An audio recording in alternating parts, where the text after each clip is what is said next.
Así que si tienen Efesios capítulo 6, versos 18 al 20, hoy día estamos terminando el verso 19 y 20, hablando acerca ya del sujeto de la oración.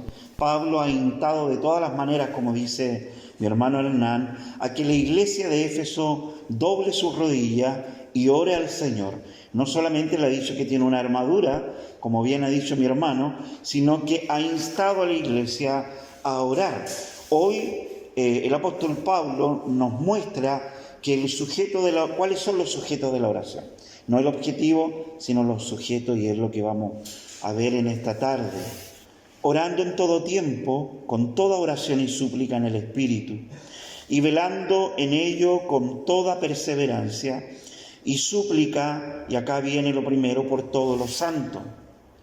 Segundo, y por mí, para que me sea dada palabra al abrir mi boca con confianza, para dar a conocer el misterio del Evangelio, por el cual soy embajador en cadenas, que con denuedo hable de él como debo hablar. Bueno, Pablo, después de haber dado indicaciones a la iglesia de Éfeso de cómo debían vivir ahora como hijos de Dios, a partir del capítulo 4, es decir, él les ha dicho que no debemos vivir y que no debían vivir ellos como creyentes simples, que estaban durmiendo mientras el enemigo de nuestras almas nos estaba atacando. ¿Y cómo nos atacaba el enemigo? Usando las fascinaciones del mundo, sobre todo nuestras propias debilidades, sino que deberíamos estar como soldados del ejército del Señor, despiertos, atentos a los ataques del enemigo. Y Pablo los ha exhortado a tomar toda la armadura de Dios, que el mismo Dios ha provisto y que viene desde arriba contra todos nuestros enemigos. Pablo también les ha enseñado de que vivimos en una guerra espiritual constante, porque no tenemos lucha contra sangre ni carne, dice el apóstol Pablo. Así que les ha enseñado a los hermanos de Éfeso de que deben recordar que estamos en una guerra espiritual y que no estamos en el paraíso, donde las bendiciones y las victorias van a venir solo por estar de alguna manera conectados con Dios, ¿no? Este pensamiento, hermano, es un pensamiento global dentro del pueblo de Dios, el hecho de pensar de que nosotros podemos disfrutar de todas las bendiciones de Dios y de las victorias de Dios solo por el hecho de ser cristianos. No, Cristo venció en la cruz, así que nosotros ya tenemos victoria. Es casi como una victoria por Bluetooth, por Wi-Fi, pero no es así. Pablo les dice a la iglesia que tiene que haber lucha, que estamos en una lucha. Así que Él los ha llamado a luchar.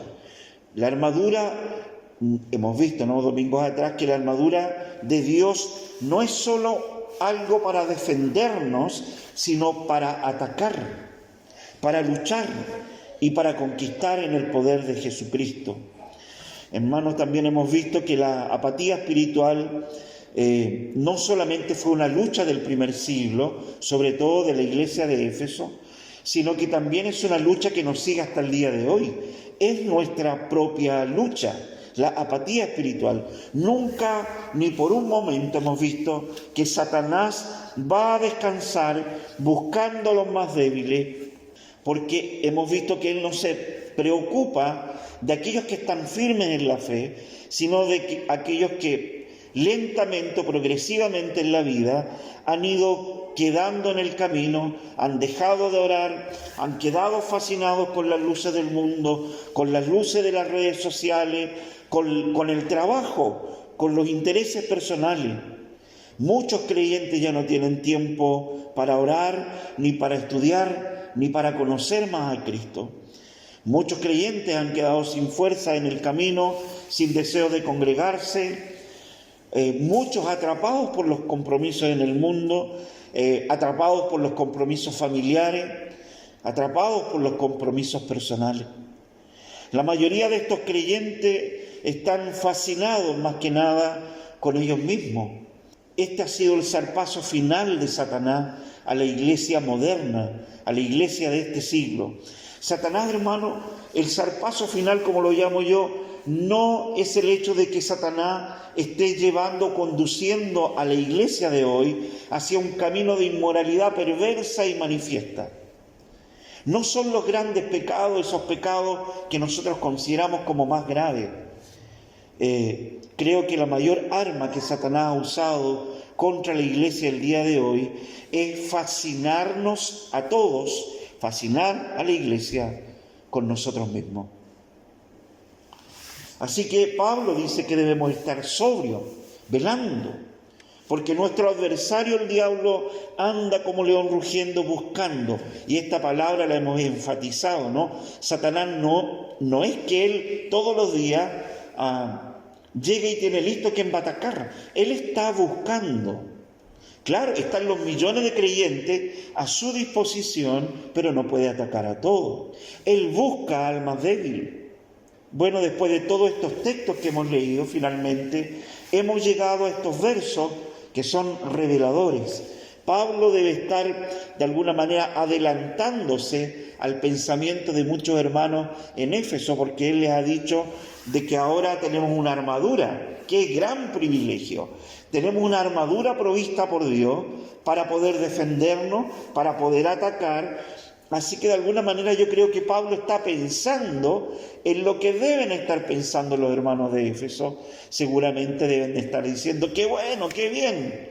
Ahora tenemos una armadura para defendernos. Nos la ponemos y listo. No, dice Pablo, no. De nada les servirá la armadura si no oran, que es lo que ha dicho mi hermano Hernán. Hemos visto estos domingos la importancia de la oración. La oración es la que le va a dar poder a la armadura que Dios ha dispuesto para nosotros. Pero si no hay oración, que es la fuente de poder, no nos va a servir de nada. Así que, hermano, aquí estamos este domingo para responder esta pregunta. Cuando Pablo le dice a la iglesia de Éfeso que deben orar incesantemente, perseverar en la oración, la pregunta es esta: ¿por quiénes debían orar los hermanos en Éfeso?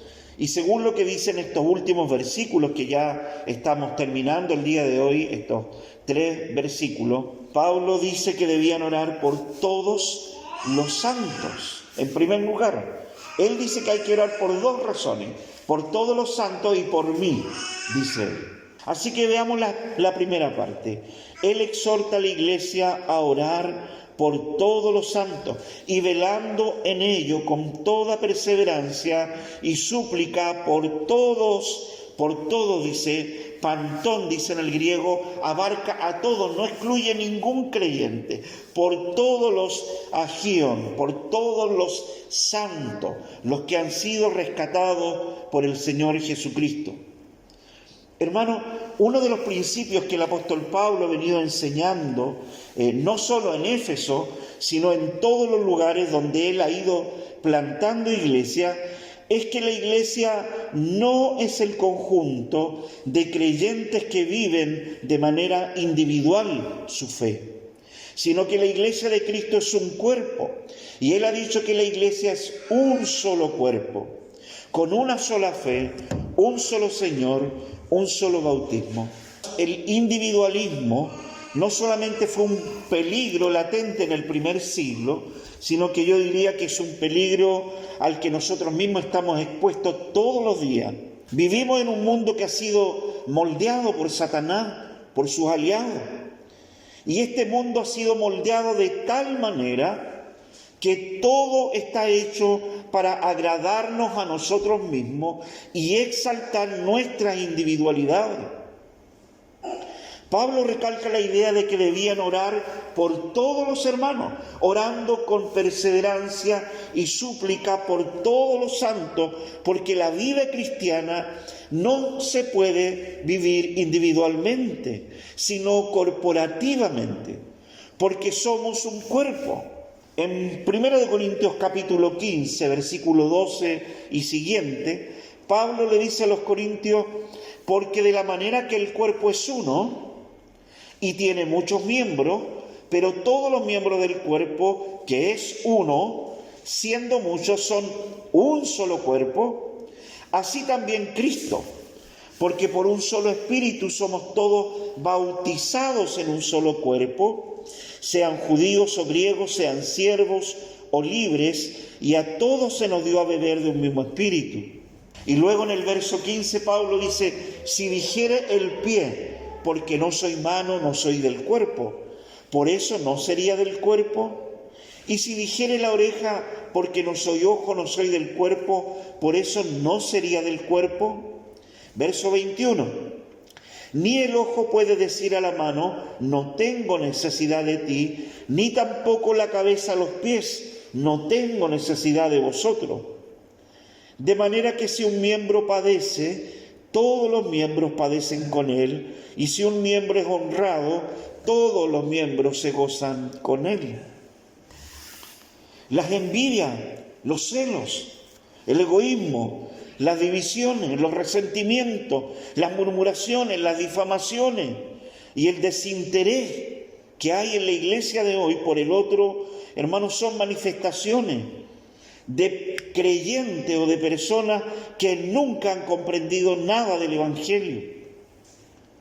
Diría el apóstol Pablo que necesitan a beber leche, volver a los primeros pasos. Hermanos, nacemos en un mundo dominado por el individualismo y luego nosotros mismos venimos a Cristo. Y claro, podemos comprender que somos pecadores, que necesitamos un Salvador y luego podemos creer para salvación. El peligro está en hacer todo esto pensando que ahí termina todo. Y este es el problema de la iglesia de hoy, no solamente en el mundo, en Latinoamérica, sino en nuestros contextos particulares. Miles de creyentes que están viniendo a la fe en distintas denominaciones pensando que haber creído en Cristo, haber confesado sus pecados y haber sido salvado es la historia final, que ahí termina todo. Y que ahora puedes decidir o no comenzar a congregarte, de hecho, como si fuera una opción personal, decidir cómo se va a vivir la vida cristiana, cuando no lo es. La razón principal es que Cristo, hermano, no bajó del cielo solo para salvarte a ti, a mí, y entonces quedarnos tranquilos. La Biblia dice que Cristo vino a salvar a su iglesia, de la cual nosotros somos parte. O sea, sin los demás estamos incompletos. La verdadera fe, hermanos, es una fe corporativa, ¿no? ¿Cuántas veces hemos estudiado esto? La fe verdadera, bíblica, es una fe corporativa, no personal. Hay otros que son nuestros hermanos, nuestra familia.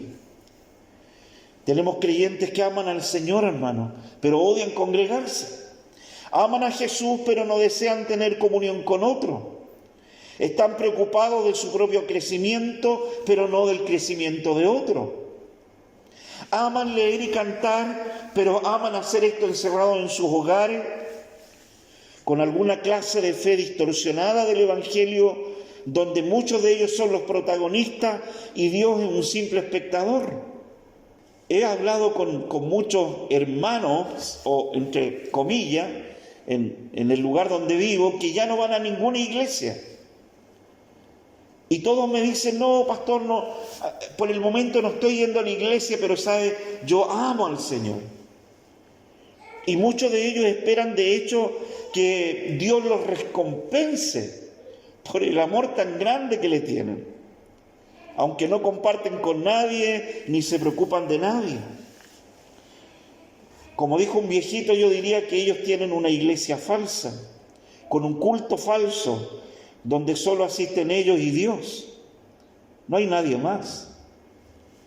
Es una fe individual, muy lejos de la que es expuesta en la Escritura. Entonces es un cristianismo falso. Claro, los creyentes de Éfeso, a los cuales escribe el apóstol Pablo, están en estos momentos atemorizados por la persecución que había comenzado a crecer todos los días. Muchos de estos hermanos en Éfeso habían perdido todo. Muchos habían perdido los títulos de sus hogares, el trabajo, las propiedades, y ahora tienen temor de ser castigados y ser muertos. Entonces, muchos de ellos dejaron de congregarse. Están escondidos en sus casas, viviendo una fe solitaria, cada uno velando por sí mismo. Dejaron de preocuparse de los demás. Ya los hermanos en Éfeso no saben si el otro hermano tiene alguna necesidad, si tiene algo para comer, si está enfermo, si está atravesando por alguna prueba difícil. Simplemente cada uno se apartó en su hogar, viviendo a Dios en una comunión personal, pensando que todo eso estaba bien, cuando no lo estaba. Hermanos, porque no se puede amar al Señor sin amar lo que más ama al Señor. Y lo que Él más ama es su cuerpo, la iglesia. ¿Sabíamos esto, hermanos? Voy a decir una frase que a lo mejor nunca han escuchado y que puede sonar fuerte, pero quiero que la mastiquemos, que la degustemos, como dice mi hermano Hernán. Yo no soy lo que más ama al Señor. Tú no eres lo que más ama al Señor, hermano, hermana. Lo que Él más ama es su iglesia. ¿Ve que el individualismo nos ha invadido las iglesias? ¿No han escuchado mensajes o frases en internet que dicen: el Señor te ama? Tú eres lo que más ama al Señor. El Señor vino por ti. Y producto de todo este individualismo metido incluso en esta clase de teología o de evangelismo que no es bíblico, es lo que ha producido iglesias con creyentes individuales. Cada uno sentado en el templo pensando que es lo más importante para Dios. Todas piedras separadas una de las de otras. Cuando la palabra de Dios dice que somos un templo y que somos piedras vivas, porque cada piedra está siendo alimentada por la piedra que está a su lado, y todas las piedras, como esta muralla, están unidas, porque somos un solo cuerpo, somos la iglesia, el cuerpo de Cristo. Ningún creyente puede decir que ama al Señor y no amar lo que más ama su Señor. Hermanos, la cruz es el mejor testimonio de que lo que más amó Cristo fue a su iglesia. El escritor en Hebreos capítulo 12, versículo 2, dice: puestos los ojos en Jesús, el autor y consumador de la fe, el cual por el gozo puesto delante de él sufrió la cruz. El gozo puesto delante de él en la cruz no fui yo, fuimos nosotros. Menospreciando el oprobio, y se sentó a la diestra del trono de Dios. En el capítulo 5 de Efesios capítulo 5, 25, Pablo, ¿recuerdan ustedes lo que le dice a los esposos?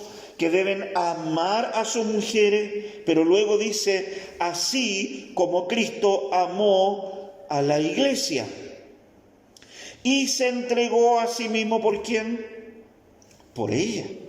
Hermanos, si Satanás puede lograr dañarnos de alguna manera, siempre lo va a hacer dividiéndonos, separándonos del cuerpo de Cristo y dejándonos solos.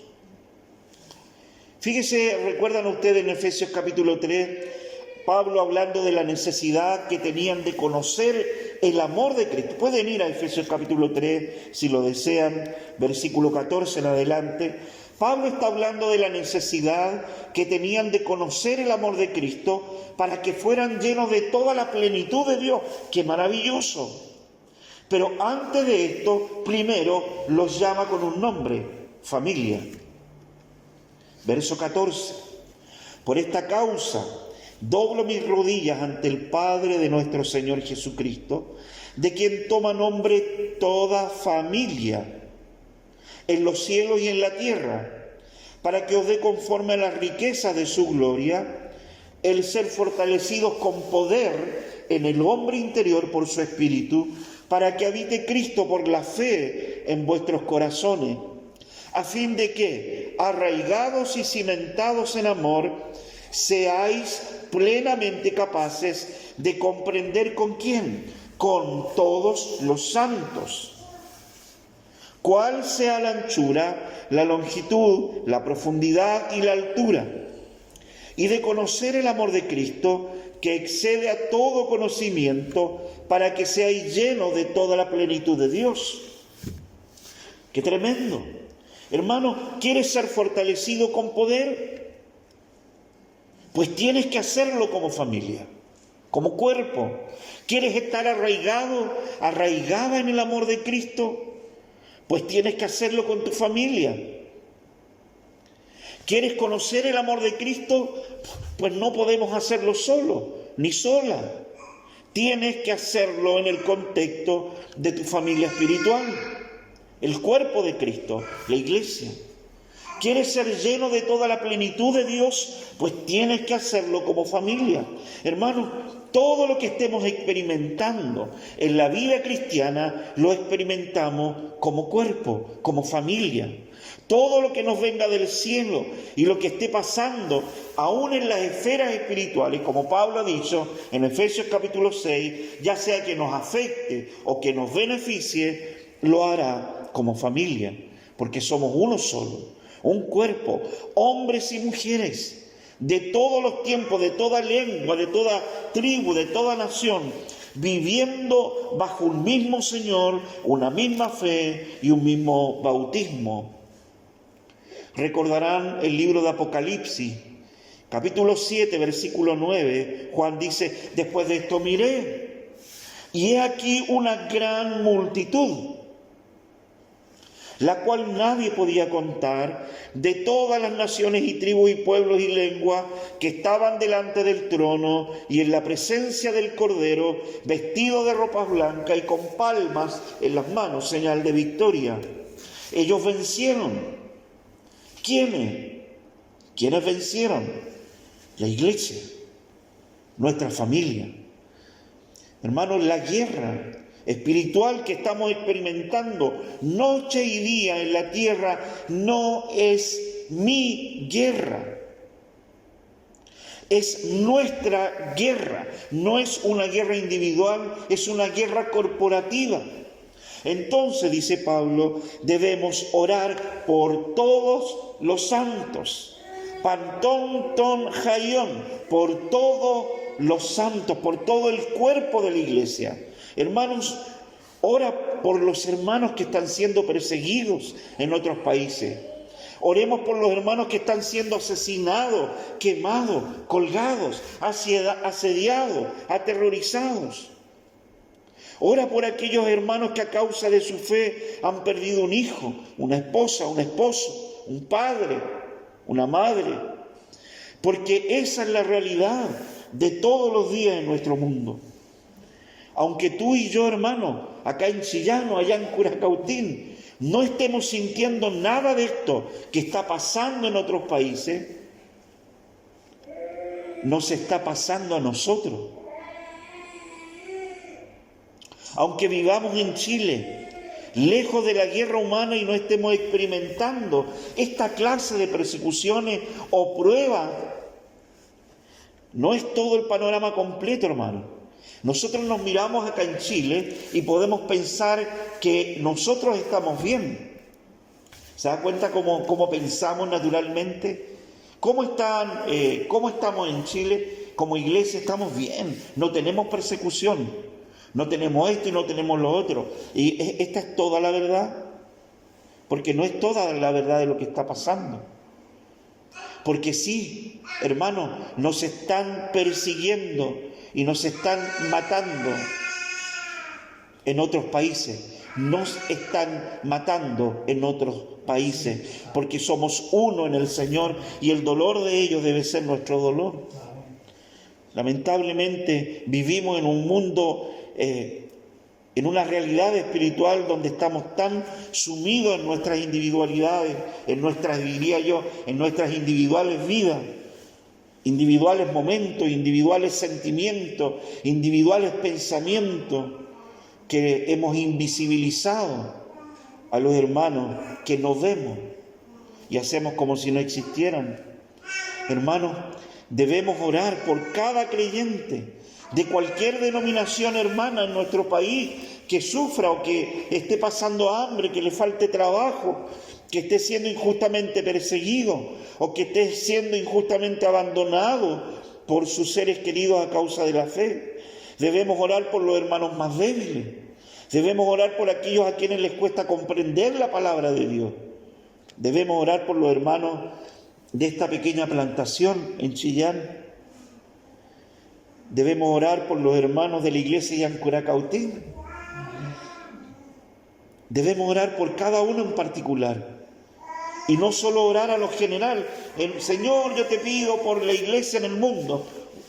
¿Qué es eso, hermano? Debemos conocer las realidades por las cuales oramos.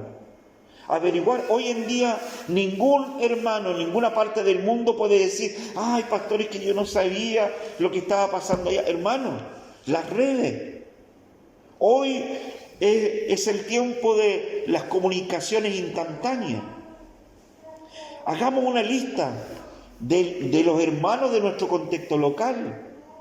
De acá de Chillán, haz una lista de cada uno de sus necesidades. Si tú no sabes las necesidades de tu hermano en Chillán, entonces habla con ellos, llámalo, escríbele un WhatsApp, pregúntale. Algunos responderán, otros no. Ora por aquellos que respondan.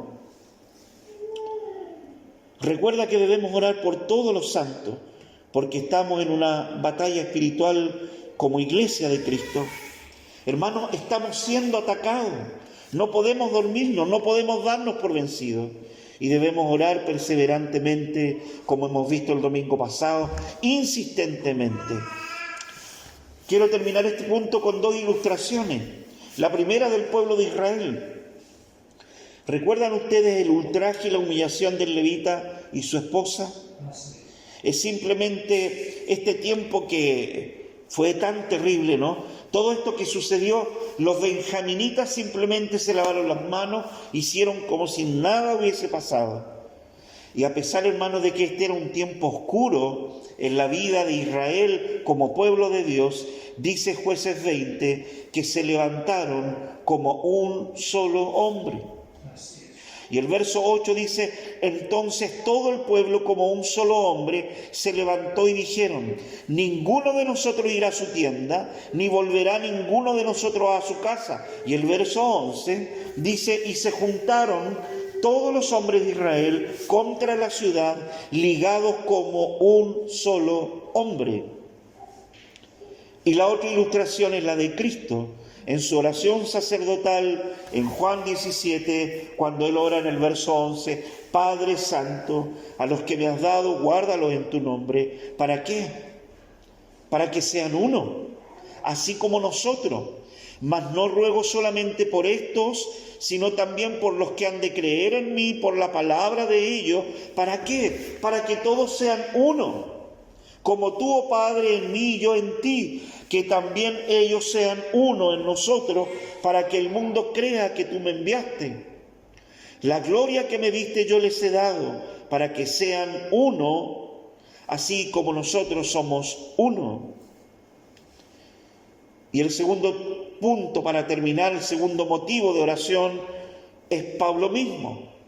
Debían orar por Pablo, verso 19. Pablo dice: no solamente oren por todos los santos, dice: oren también por mí, para que me sea dada palabra al abrir mi boca con confianza, para dar a conocer el misterio del Evangelio, por el cual soy embajador en cadena, que con denuedo hable de él como debo hablar. Interesante. ¿Por qué pide oración Pablo? Él pide para que al hablar lo haga, verso 19, con audacia.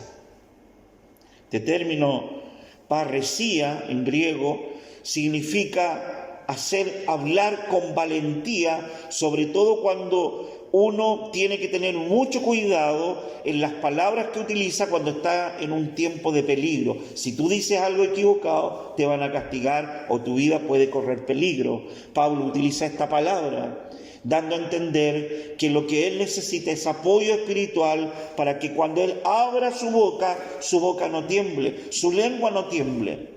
No esté pensando él, mejor no digo esto, porque si digo esto me van a azotar, me van a castigar con 2 días sin comida, me van a oscurecer, me van a dar latigazo o me van a matar. Pablo dice, no quiero eso.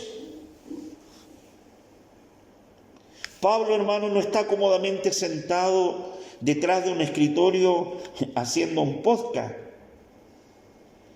Pablo está semidesnudo en una cárcel fría romana, a pocos días de ser muerto y sujeto a gruesas cadenas en sus pies. Tiene la libertad, claro, tiene la libertad de hablar a otros, con otros. Sin embargo, todo lo que él diga puede ser tomado bien o mal. Pablo debe ir constantemente durante estos días de juicio en juicio. Y en estos juicios a los que he llevado Pablo, pudiendo defenderse para salvarse de la muerte, él en los juicios fuerza su propia muerte. No se defiende, sino que aprovecha la instancia que los tribunos le dan, que los jueces le dan, para poder hablar del Evangelio. Lo que naturalmente enfurece aún más a las autoridades. Mis hermanos, la situación personal de Pablo es horrible. Uno se pregunta cuando ve el contexto de Efesios capítulo 6 y el momento de ahí en el cual Pablo está escribiendo en esta cárcel sin luz, fría. Uno se pregunta varias cosas. ¿Cuántas luchas internas estará teniendo todos los días? ¿Cuántas lágrimas habrá derramado sin que nadie se haya enterado? Cuánto llanto y angustia, cuántas noches frías sin dormir, porque el frío no lo deja.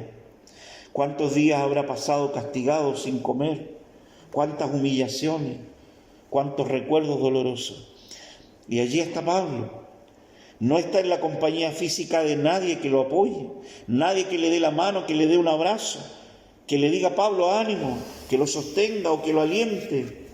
Pero Pablo debería estar rodeado de una multitud incontable de creyentes de todas partes y hermanos que debieran estar orando por él. Oren por mí. ¿Te has sentido así alguna vez, hermano? Solo, sola, vulnerable. Hermanos, el Señor no solo lo sabe, lo comprende, porque Él experimentó el verdadero sufrimiento, de hecho a los límites de lo que un ser humano puede experimentar. Pablo pide oración, hermanos, para dar a conocer el Evangelio. Para eso está pidiendo oración, al cual él se refiere como el misterio, ¿no? Ya hemos estudiado, él dice para dar a conocer el misterio del Evangelio. Hemos estudiado esto y ya hemos visto que este misterio del Evangelio es Cristo mismo. El misterio oculto en otros tiempos. Hermano, no hay otra cosa en la mente de Pablo. No hay otra cosa más que Jesús. Está obsesionado con la sola idea de anunciar a Jesús. Jesús es su comida, Jesús es su bebida, Jesús es su día y Jesús es su noche. Jesús es en todo lo que piensa y todo lo que él quiere hablar.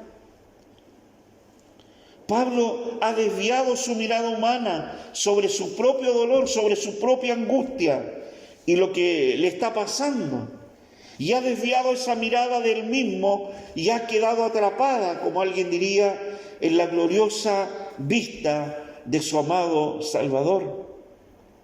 Hebreos 12, 1 y 2. Por tanto, nosotros también, teniendo en derredor nuestro tan grande nube de testigos, despojémonos de todo peso y del pecado que nos asedia y corramos con paciencia la carrera que tenemos por delante, puestos los ojos en Jesús.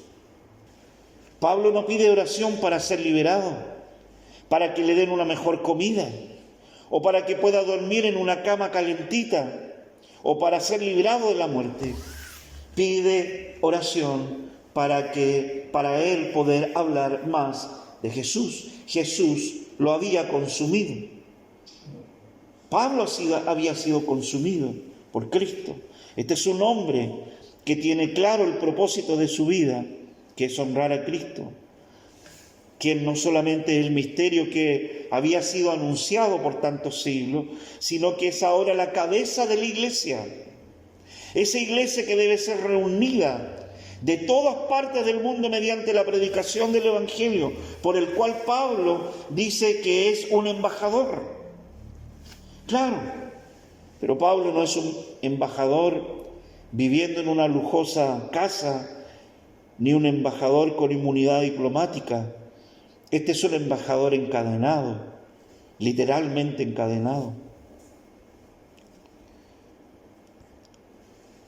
Quiero concluir este sermón. Hermano, no es fácil dar una conclusión de estos versos. Esto porque en lo aparente se trata de la petición de un hombre que está encarcelado, encadenado y condenado. Pero ¿es realmente lo que está sucediendo? ¿Se trata de eso? No, yo no creo. Creo que este hombre del cual estamos hablando es el hombre más libre, más vivo y más poderoso encerrado en una fría cárcel romana. Pablo no está sujeto por las cadenas físicas ni por el dolor y la angustia humillante.